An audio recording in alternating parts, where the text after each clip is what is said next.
right, dude, the freaking Comet video is blowing up on selling the race car. I didn't expect it to get that big. So even when we announced that we're selling the race car, we're still growing. I guess people are checking out the channel. YouTube is pushing that content and they're like, wow, this might be a channel I like, which is really cool. So welcome aboard. Anybody that just subbed to the channel, this is currently what we're working on and this is what we're gonna do today. I messed up bad though. So I want to show y'all the very costly mistake that I just made. I like to man up when I make mistakes. I don't lie on this channel and I do never cover anything up because when I built this channel, I wanted to help others. So I like to show all my failures. There's some people actually that missed the video.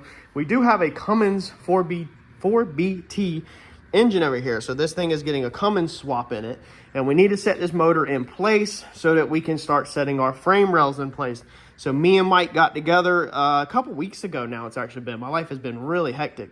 And we laid out the foundations for our frame rails of what we need. That's what I think we're gonna do. It will also free up some space getting that Cummins diesel from over there to in here. We can put our engine lift off to the side and free up a little bit of space. But I messed up really bad just now on buying the frame rail material. So I went to Southern Metals to get the material, and I'll show you the receipt right here. And when he told me the total, now I'm gonna tell you what Mike requested. When he told me the total, I knew that I probably just messed up bad. So Mike requested that we do the frame rails in 2x6 by 3/16. That was our two main frame rails. So it's gonna be traditional square tubing front to back, okay? So 2x6, 3/16. They didn't have that. They did have 2x6 by quarter or 2x6 by an eighth. Mike, if you're watching this, answer your freaking phone. And I've already talked to Mike. Mike is bad about not answering his phone. He didn't answer his phone, so I decided to go from the 3/16 up to the quarter. I figured with this getting a diesel, we need a pretty stout frame, and I felt like 1/16 extra would be perfectly fine. So we bought 2x6, 10-foot long strips, so 20-foot total, 1/4 inch thick, okay? Now, once you come back here, your back half part, we're doing 2x3. So we're switching it 2x3. Mike also requested 3/16 on the 2x3 because of course it's gonna be arched up and it's gonna go over the axle and down into the traditional floor plan and all that. They did have 3/16 for that. So we switched to the back half. We switched down to a 3/16 thick on that. That was my other two sticks. So that was a 10-foot piece because we're estimating about 5 foot long of that. We might have to go back. That will at least get us up and over, you know, on both sides, and then we can build from there whatever we need. Our rockers right here. So if you've been following along, you know that our rockers are extremely messed up. Pretty bad. So let's go over these real fast in case you're new. Okay, so these rockers are rusted out extremely bad. They're completely gone. There's nothing left of them at all that's worth using. Maybe possibly this lip right here, actually, now that I look at it, could be used. So we might change directions now because of my mistake that I'm about to show you. We could technically use this door jamb, little tiny piece right here.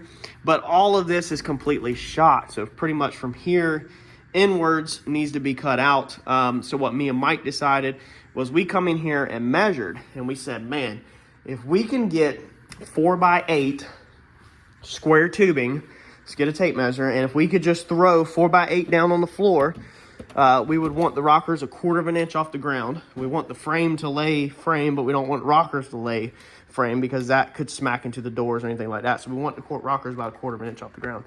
But I said, man, dude, let's just go 4x8. That puts us inside so we can just lay sheet metal right across it. So you can imagine if there was a square tube here, you could just run your sheet metal right into here, your floor, and it would just be stupid strong. You could literally just cut it out and weld your tubing there, and then you would just have to build this little step out.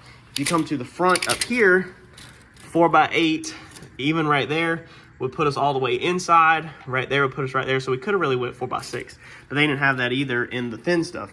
So I was talking with the guy and had to make a decision since Michael would not answer the freaking phone. And I decided the only options they had was in the 4x8 was, I think, 1/4. No. Yeah, I think only 1/4. That was it. They didn't have 3/16 or not. They only had 1/4 in a 4x8.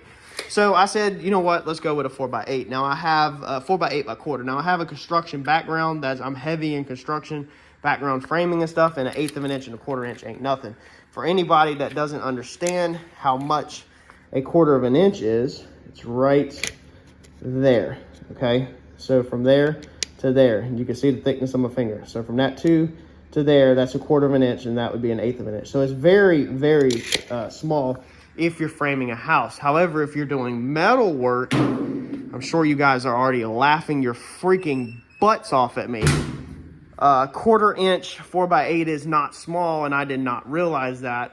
And I told the guy what I was getting cut, and he went ahead and rang it up. But yeah, y'all are probably literally like bugging right now. So we probably need square tubing that's like, 18 gauge, 16 gauge realistically. They don't have anything that thin. So Mike said that we're going to have to basically change plans now. We will get some basically sheet metal, and we will break it, and we will rebuild these rockers out of or bent sheet metal or whatever. But let's open up this garage door. I got to get these frame rails out of this car, and I want to show you what I requested to build my rocker panels out of.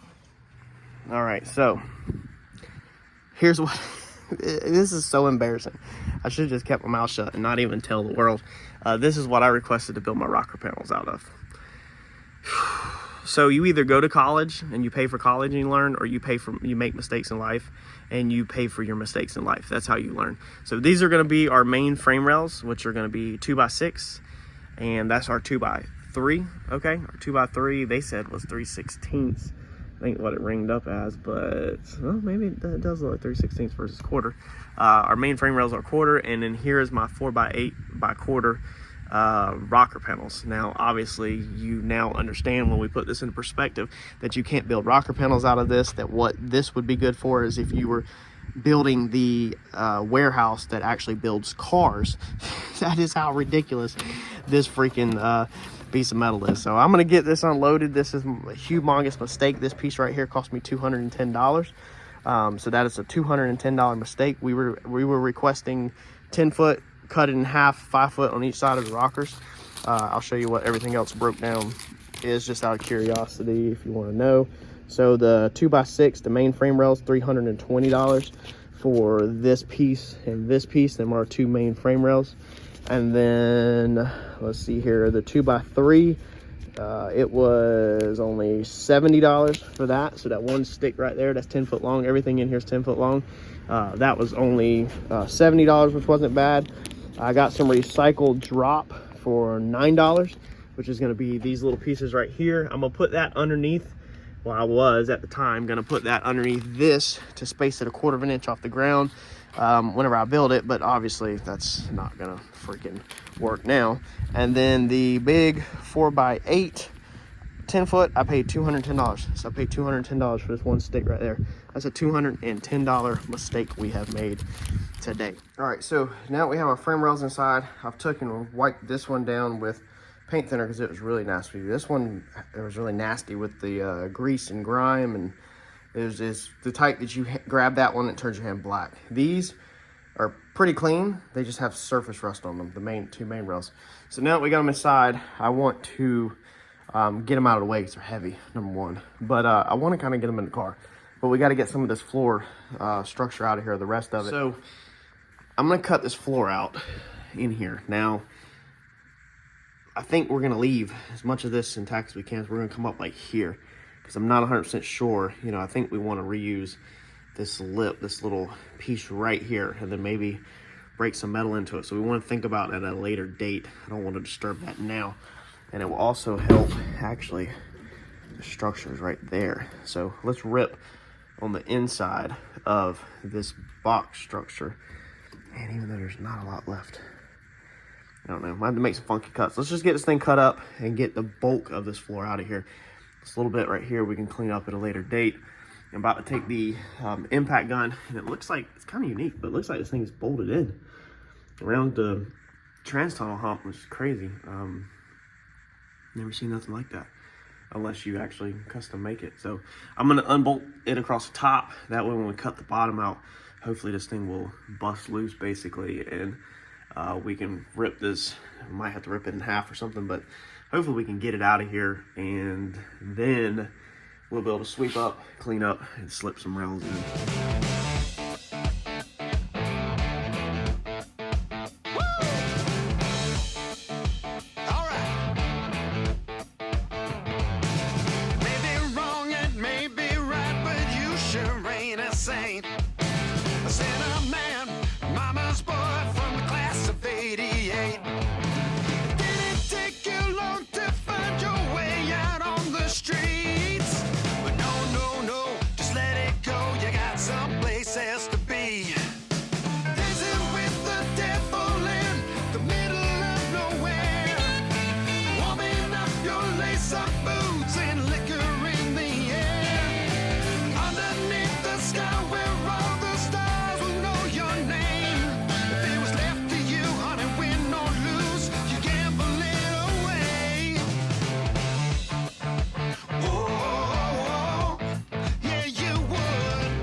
Chance you get, looking mean and feeling fit, all wicked with no rest. The streets are filled with pretty girls with diamonds round their necks. So no, don't let it go. You got someplace else to get.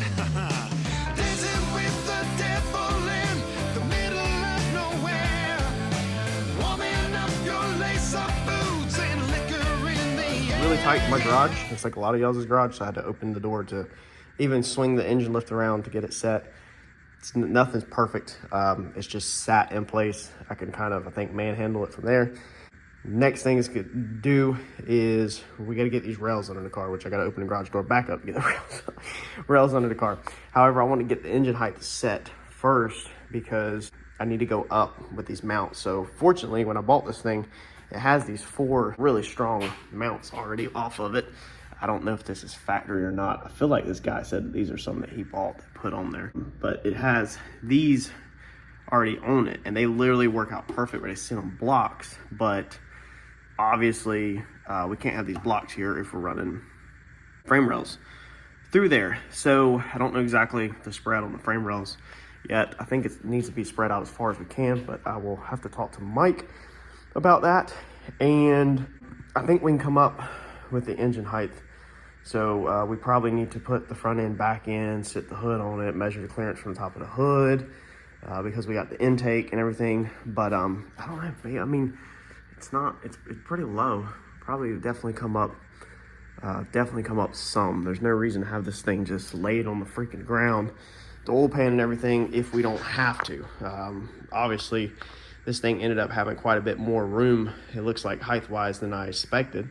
If you watched the previous videos, we talked about the height and width and size of a Cummins, especially 12 valve. It was a monster compared to this thing, how much longer it was. But looks like we got good clearance.